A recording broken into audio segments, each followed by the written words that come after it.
Graça e a paz do Senhor Jesus. Que maravilha!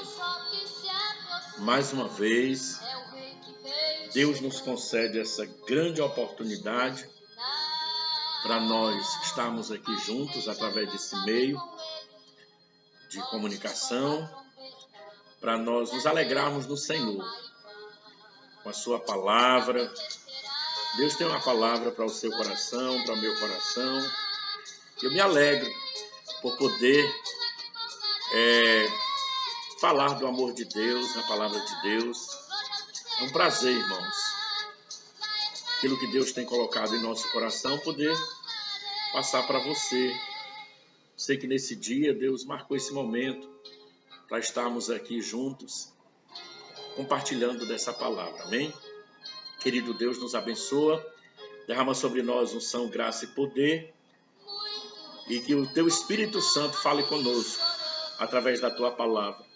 Nós oramos a Ti e Te bendizemos por tudo, Pai, em nome de Jesus. Glória a Deus. Quero falar sobre Bíblia, livro de promessas, sobre as promessas maravilhosas que Deus tem para nós através da Bíblia Sagrada. O cristão e a confiança nas promessas de Deus, Esse é o primeiro ponto. As promessas de companhia e de livramento de Deus para mim e para a sua vida. E a promessa de vida eterna, a maior promessa que nós temos. A leitura que eu quero tomar como base é o Salmo 119, de 38 ao versículo de número 50, mas eu não vou ler todo. Vou deixar somente o versículo de número 50. Olha que versículo maravilhoso. O que me consola na minha angústia é isto, que a tua palavra me vivifica. Amém? Olha que palavra poderosa. O que me consola na minha angústia é isto, que a tua palavra me vivifica. Então, esse é o consolo do salmista. No dia da luta, no dia da dificuldade, no dia da escassez, da peleja, é que a tua palavra me vivifica. Poder de gerar essa vida nova, uma nova vida, o poder de gerar um coração alegre, sorriso largo, olhos que se alegram. A Bíblia fala sobre isso, que a gente fala com os olhos também, Então, quando a pessoa está feliz, você sorri, você se alegra. E a palavra de Deus tem esse poder de vivificar, de transformar, de mudar a situação do homem. E a Bíblia está aí cheia de promessas. E é isso que eu quero meditar com vocês. A Bíblia é um livro de promessas. Logo no início, nós deparamos com a promessa de um redentor, De um redentor. Aí nós vou ler aqui o versículo, Porém, inimizade entre ti e a mulher, entre a tua descendência e o seu descendente, este ferirá a cabeça e tu lhe ferirás o calcanhar. Então o homem cai, o homem transgride, o homem peca, mas aí Deus já vai com uma promessa para o homem. Deus não abandona o homem e Deus já libera ali uma promessa de um redentor que viria com uma nova oportunidade para salvar o homem. O primeiro Adão caiu, pecou, o pecado entrou através dele, mas aí Deus já promete um redentor amado que viria posteriormente, que é Jesus Cristo, o Filho de Deus. Aí você vai prosseguindo na leitura da Bíblia Sagrada e você vai se maravilhando com a quantidade de promessas existentes na Bíblia Sagrada. Quando se chega no último capítulo da Bíblia, aí a gente vai descansar na maior de todas as promessas divinas, que fala de vida eterna, De descanso eterno com Deus, louvado seja Deus. Então, nessa meditação, nós vamos nós veremos o que a confortante palavra de Deus nos garante se estivermos firmados em Jesus Cristo, o Senhor, na rocha inabalável, louvado seja Deus. Então, se nós permanecermos firmes, fiéis, né, com esse Deus, todos os dias nós vamos desfrutar das suas promessas. Será que nós merecemos? Não, igreja. Não, meu querido. Nós não merecemos. Mas é porque puramente, simplesmente, bondade de Deus. Ele é bom e eterna a sua misericórdia. E grande a sua bondade, louvado seja Deus. Para com você, para comigo, louvado seja Deus. Então, o cristão e a confiança nas promessas de Deus. A fé não é um passo na escuridão. Olha que maravilha, né? Ela não se apoia no vazio, mas fundamenta-se nas promessas de Deus. A fé não se apoia no vazio. O passo que você dá não é um passo na escuridão, né? Mas você sabe que você vai pisar firme. Isso é a certeza da nossa fé. Nós temos uma fé e a nossa fé está firmada e fundamentada em uma grande certeza, que nos dá grande certeza, que é Jesus Cristo na nossa vida. Por isso que nós, muitas vezes, nós agimos de maneiras que as pessoas não compreendem. E nós vemos vários personagens da Bíblia falar uma linguagem que muitas pessoas não entendem. É a linguagem da fé.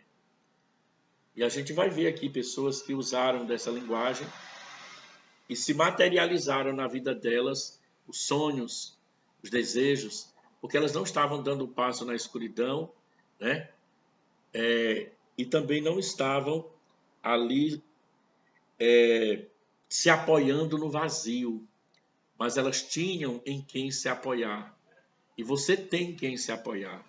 Em meio a essa situação, qualquer luta que você está passando, você tem quem se apoiar, que é Jesus Cristo na sua vida, louvado seja Deus, né? Então, olha, o verdadeiro cristão é aquele que aceita as promessas divinas e aprende a contemplar os valores espirituais que estão além das circunstâncias materiais. Temos como exemplo as atitudes de Esaú e Jacó. Enquanto um estava preocupado apenas o que podia usufruir de imediato, o outro conseguia enxergar as vantagens futuras.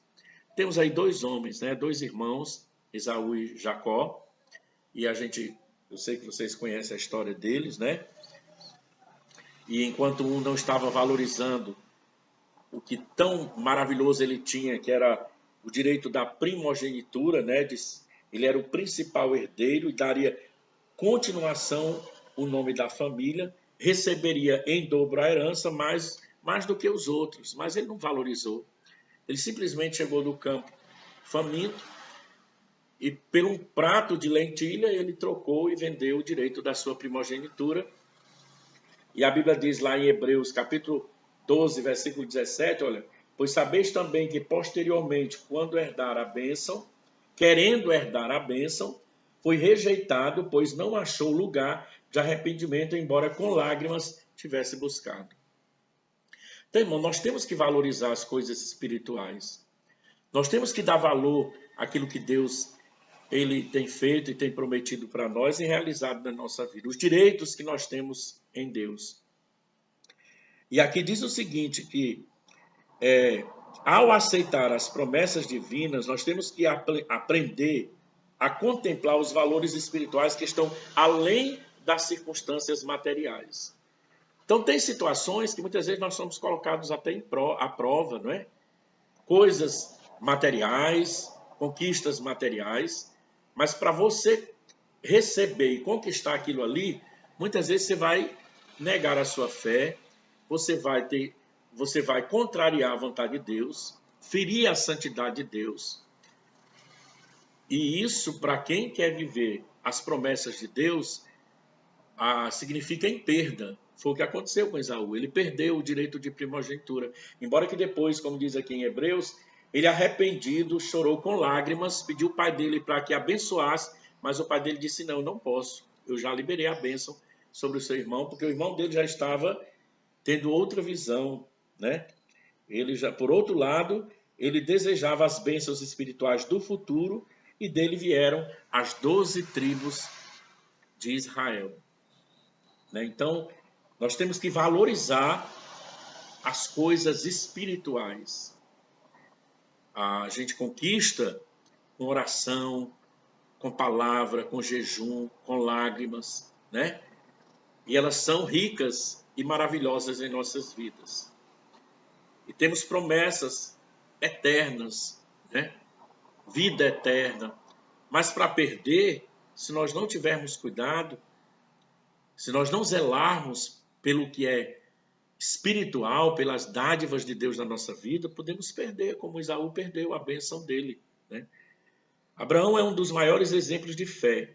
Ele saiu de sua terra, de sua parentela, onde tinha estabilidade material, para ir a uma terra que não conhecia. Mas ele não tomou essa decisão por conta própria. Deus o havia chamado e feito promessas. Foi nessas promessas que Abraão confiou. Que maravilha, meus queridos irmãos. Você percebe aí a diferença, né? Esaú perdeu a bênção. Abraão tinha uma promessa. Abraão tinha que dar alguns passos de fé na vida dele. Abraão tinha que sair, né? Porque Deus disse assim, convidou ele para que ele saísse do meio da sua parentela, do meio dos seus, para ir para um lugar que Deus ainda haveria de mostrar para ele. Então, ele tinha que sair daquele lugar, tomar um passo, uma decisão. Ele tinha que andar, se movimentar. Ele tinha que ir para um lugar que Deus iria mostrar para ele, louvado seja Deus. E Abraão cumpriu essa palavra, essa promessa de Deus. Ele respondeu ao convite do Senhor, à ordem do Senhor, esperando na promessa de Deus, porque Deus deu uma promessa para ele, né? Então, ele saiu simplesmente, tomou a decisão, e a decisão dele foi confiando em Deus. Quantas vezes nós temos que tomar decisões simplesmente confiando no nosso Deus, naquilo que Deus prometeu para nós? Aí nós temos aqui, olha, a partir do versículo 8 a 16, fala sobre os patriarcas, né? A galeria de heróis da Bíblia. E aqui vai dizer, pela fé Abraão, quando chamado, obedeceu a fim de ir para um lugar que devia receber por herança e partiu sem saber aonde ia. Olha aí. Pela fé peregrinou na terra da promessa, como em terra alheia, e habitou em tendas com Isaque e Jacó, herdeiros com ele da mesma promessa. Então aqui tem uma lista de homens e mulheres, né, que viveram as promessas, que confiaram em Deus, que atentaram para aquilo que Deus estava ordenando a eles, sem questionar, sem reclamar, sem murmurar, e a vitória foi exatamente para esses homens que Deus havia falado com eles e que eles se apegaram com a palavra de Deus, né? Então eles guardaram aquela palavra de Deus na vida deles de uma forma muito convicta. Então ali para eles era a certeza que eles tinham de que o melhor ia acontecer na vida deles. Que o Deus que estava falando com eles é o Deus que fala, é o Deus que realiza, é o Deus que promete, mas é o Deus que faz. Então Abraão toma aqueles passos, ele dá aqueles passos de fé na presença do Senhor. Ele sai, ele anda e vai até onde Deus mostrou para ele, e Deus entrega a vitória para Abraão. Os primeiros cristãos enfrentaram com as autoridades judaicas e romanas, não porque fossem suicidas, mas porque tinham promessas divinas e estavam dispostos a qualquer sacrifício para herdá-la. Né? Então, assim, não é porque eles estavam ali tomando atitudes suicidas, não. Eles enfrentavam as autoridades, enfrentavam aquelas batalhas, aquelas lutas, aquelas perseguições, porque eles tinham promessa de Deus na vida deles. E a Bíblia fala sobre isso, né, aqui em Tito, capítulo 3, o versículo 7, olha o que diz a palavra do Senhor. Tito 3, versículo 7. Glória a Deus.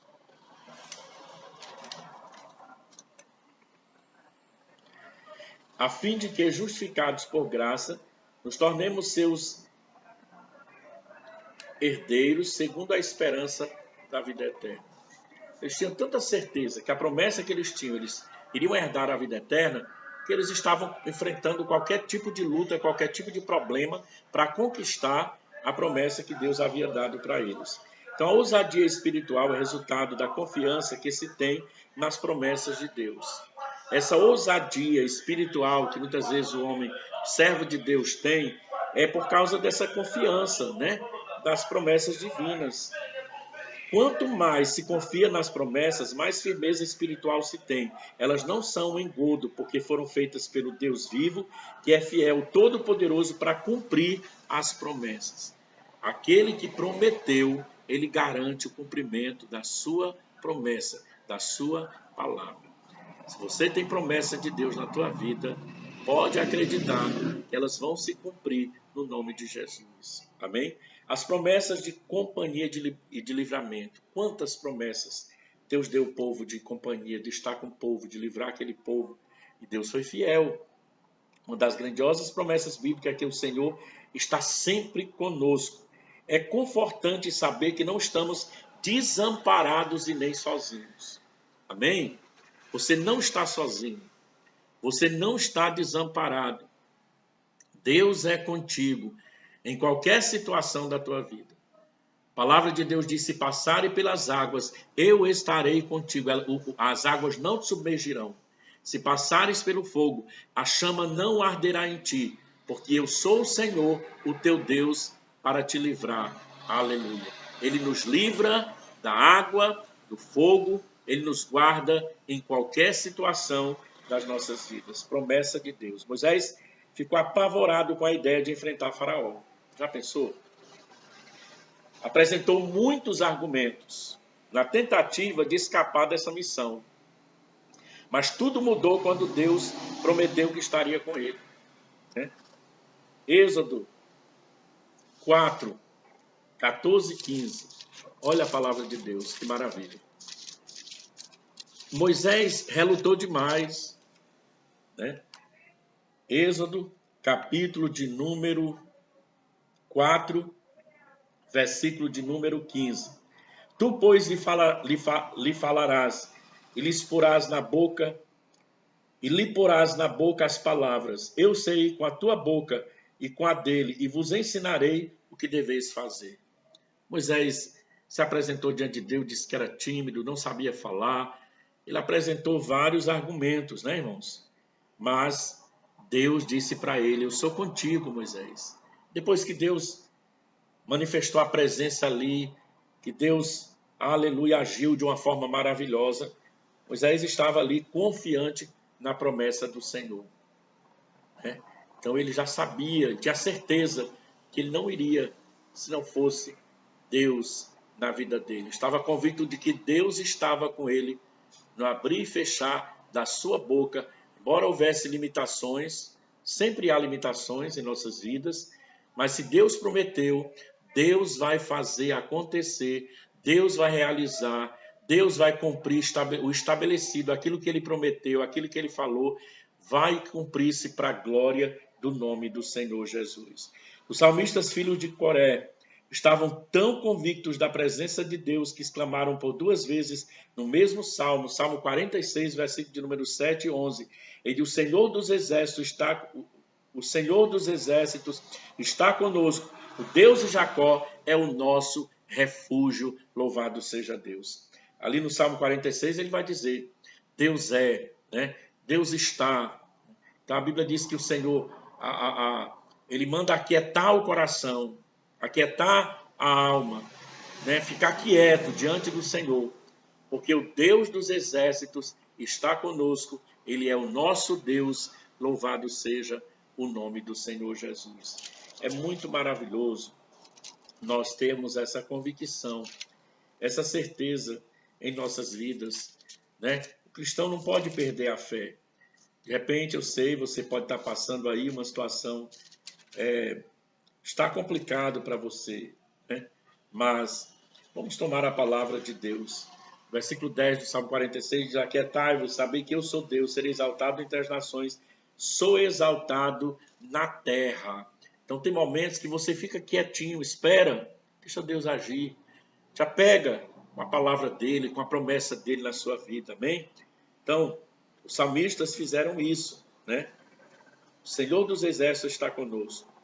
Então, é triste quando o homem demora a perceber que Deus está presente. Quantos anos de sofrimento poderia ter sido evitado na vida de tantas pessoas? Uma delas foi Jacó. Jacó, quando ele saiu ali, né, fugitivo do irmão, ele chegou num certo ponto e ele deitou, estava com sono, colocou uma pedra como travesseiro e ele dormiu. E ele sonhou. E naquele sonho, anjos subiam e desciam. E quando ele acorda, ele diz assim, o Senhor está neste lugar e eu não sabia. Então, quantas pessoas, irmãos, Deus está ali presente, Deus está cuidando, Deus está dando livramento, Deus está suprindo as necessidades, não é? Agindo de várias maneiras e as pessoas não têm consciência e não sentem ali a presença de Deus, né? Mas é necessário tomar posse da promessa de Deus e crer. Deus tem promessa de companhia. Ele diz, eu estou contigo. Eu não desamparo, né? Eu sou o teu escudo, eu sou a tua fortaleza, eu sou a tua ajuda. A torre forte, porto seguro. Então nós temos essa promessa de companhia. Os três jovens companheiros de Daniel não temeram o furor do rei, nem a fornalha ardente, porque certamente conheciam a promessa de Deus de estar sempre com os seus servos. Eu creio plenamente, né? Isaías 43, versículo 2 diz, olha, quando passarem pelas águas serei contigo, como já falei. Quando pelos rios não submergirão, pelo fogo a chama não arderá em ti, aquilo que eu já falei. Então eu creio que Sadraque, Mesaque e Abdenego, eles tinham essa convicção no coração deles, né? Eles tinham a certeza, era tão grande que quando o rei manda todo mundo tocar toda sorte de instrumento, e eles se curvaram, eles disseram que não iriam se curvar. E eles disseram, fica tu sabendo, ó rei, que nós não vamos nos curvar diante da imagem. Deus que nós servimos, se ele quiser nos livrar, amém, se não, mas nós não vamos nos curvar. Mas eles tinham a certeza de que Deus estava com eles e que Deus iria fazer alguma coisa, e Deus fez. Quando o rei olha, não tem mais só Sadraque, Mesaque e Abdenego, mas ele vê a presença de um quarto homem, todo, aleluia, cheio de glória e esplendor. E ele diz, eu vejo o quarto semelhante ao Filho dos deuses, né? A presença do Senhor Jesus, a presença de Deus ali naquele lugar para guardar aqueles homens. Deus tem promessa, aleluia, de companhia e de livramento para cada um de nós. Louvado seja Deus, né? Então o Senhor provê por ti. O Senhor cuida de ti. O Senhor está, aleluia, com os braços estendidos e Ele está cuidando da sua vida. Louvado seja Deus. Então os discípulos ficaram assustados após a morte de Jesus. Não havia compreendido muito bem a mensagem do Mestre, né? Pensavam estar abandonados. Trancaram-se no cenáculo e alguns resolveram fugir para Jerusalém. Mas quando Jesus apareceu e mostrou-lhe que estava vivo, tudo começou a mudar. Uma alegria enorme invadiu a todos. As dúvidas foram dissipadas. Os que fugiam voltaram imediatamente. O medo deu lugar a uma ousadia sem precedentes, né? A promessa de Jesus de estar com eles todos os dias completou a obra. E Jesus já havia dito, né? Aonde estiver 2 ou 3 reunidos em meu nome, eu estarei presente no meio deles, né? E ele ainda diz lá em Mateus 28, versículo 20, ensinando-os a guardar todas as coisas, eis que estou convosco todos os dias até a consumação dos séculos. Mas eles não estavam assim então, né, irmãos? Porque eles estavam fugindo, se escondendo. Mas quando eles viram Jesus ali presente novamente com eles, se encheram de ousadia e eles tiveram a certeza de que o Senhor Jesus está conosco todos os dias até a consumação dos séculos. Deixa eu te dizer uma coisa. Não temas. Confia em Deus. Ele está contigo. Viu?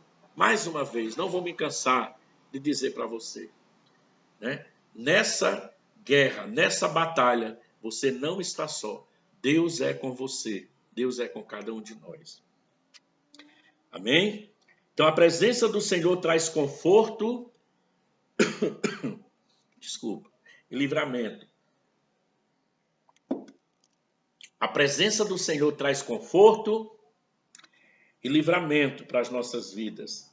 Salmo 91 fala sobre isso. É um dos mais belos cânticos dessa certeza de proteção divina, né? O servo de Deus pode descansar inteiramente nas mãos de Deus, pois a Bíblia promete livramento em abundância, amém?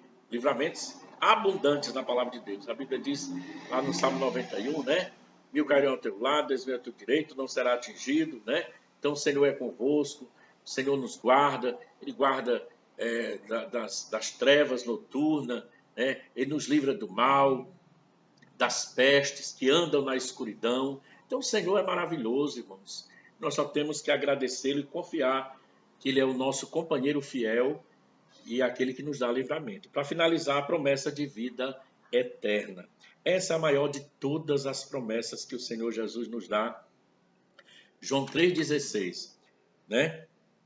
Porque Deus amou o mundo de tal maneira que deu o seu único Filho para que todo aquele que nele crê não pereça, mas tenha a vida eterna. Essa é a promessa do Senhor para nós. E a Bíblia diz: quem tem o Filho de Deus tem a vida. Quem não tem, não tem a vida. O verbo está no presente. Nós temos que entregar nossa vida, o nosso coração para Jesus, porque essa é a maior promessa que nós temos de Deus, né? O alvo do verdadeiro cristão é entrar no céu. O mendigo Lázaro foi levado pelos anjos para estar no seio de Abraão, né? Era, portanto, um servo de Deus, mas teve uma vida de sofrimento aqui na terra. Jesus não contou essa história apenas para mostrar a diferença entre rico e pobre, mas para mostrar que, apesar das lutas e tribulações do dia a dia, o cristão tem uma esperança que sobrepuja toda e qualquer adversidade. Está entendendo? Viver sofrendo, passar por sofrimento aqui na terra, passar por tribulação, diante de Deus, são provas que nós passamos, mas a maior recompensa é lá na glória. Aí nós vimos aqui a diferença dessa passagem da Bíblia Sagrada, que Jesus vai falar de Lázaro, rico, ou melhor, de Lázaro e do rico. Você vai perceber que um teve uma vida miserável aqui na terra, de luta, de batalha, e o outro uma vida abundante, materialmente falando. Mas a recompensa lá no céu, a diferença foi grande. O rico clamava, pedia, né? Mas era tarde demais, porque o clamor e a petição tem que ser aqui e agora. A obediência tem que ser aqui e agora. Amém? Então, João 3,16 é o que eu já falei, né? Porque Deus amou o mundo de tal maneira. João 16:33 diz assim: no mundo passais por aflições, mas tende bom ânimo, porque eu venci o mundo, disse Jesus. Então, no mundo a gente tem que passar por aflições. Essas aflições são um tempero da nossa fé.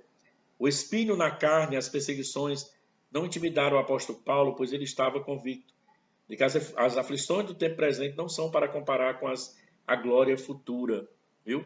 Então Jesus exortou os discípulos que a maior alegria do crente não é curar enfermos ou expulsar demônios, mas ter o seu nome escrito no céu. A nossa maior alegria e satisfação não é simplesmente ver alguém sendo curado, orar por alguém, alguém ser liberto, ou alguém ressuscitar dos mortos. Não. Jesus disse, olha, que ele até exortou os discípulos, e disse que a maior alegria, olha, não obstante alegrai-vos, não por os espíritos se vos submeterem, e sim porque o vosso nome está escrito lá no céu, no livro da vida. Essa é a nossa maior alegria. Essa é a maior promessa que nós temos, a promessa de vida eterna. Se Deus tem te dado bênçãos maravilhosas que Ele tem prometido, se alegra e agradeça a Ele, né? Mas se você já tem a maior promessa na tua vida, se regozija dele, porque só Ele pode dar, que é a salvação eterna. Se você ainda não tem e deseja, procura ler a Bíblia Sagrada. Ela está recheada de promessas, né? Promessas maravilhosas, que vai além de qualquer circunstância, né? Qualquer dificuldade. Ela garante o céu de luz para nós, que é a promessa de vida eterna. Além de dar livramento, de cuidar de nós, mas a maior causa de estarmos, nos sentirmos gratos e felizes, porque a morte não é o fim, viu? Para o cristão, para aquele que conhece a palavra de Deus. Então, é claro que até o próprio Jesus, ele antes de morrer, ele foi até o Getsêmani. A morte causa-se um baque na vida das pessoas, porque o homem não foi feito para morrer, né? O homem foi feito para viver ali no Jardim do Éden, só desfrutando das maravilhas de Deus. Mas por causa do pecado, a morte veio como consequência. Mas a morte não é o fim, porque Jesus venceu a morte, venceu o diabo, tomou a chave da morte do inferno, e ele é vida, e garantiu a nossa vitória, a nossa vida e a vida eterna. Então, se você quer receber a maior promessa de Deus na sua vida, entrega o teu coração, a tua vida para o Senhor Jesus Cristo. Ele é a promessa, aleluia, de vida eterna para nós. Amém? Então, que Deus nos abençoe grandemente, que a graça de Deus seja derramada sobre as nossas vidas, que nós possamos a cada dia guardar as promessas de Deus e viver a palavra de Deus para que elas se manifestem nas nossas vidas, em nome de Jesus. Amém? Querido e amado Pai, recebe o nosso louvor e a nossa gratidão. Muito obrigado, Senhor, por tudo. Nós te amamos pela tua paz, pela tua alegria, e pedimos que o Senhor possa a cada dia renovar em nossos corações, ó Deus, a certeza, Deus, das tuas promessas, a tua santa palavra, que ela venha encontrar lugar em cada coração, meu Pai. E assim, recebe todo louvor e gratidão, nós oramos em nome de Jesus. Amém. Paz do Senhor Jesus, meus queridos, a todos, em nome de Jesus.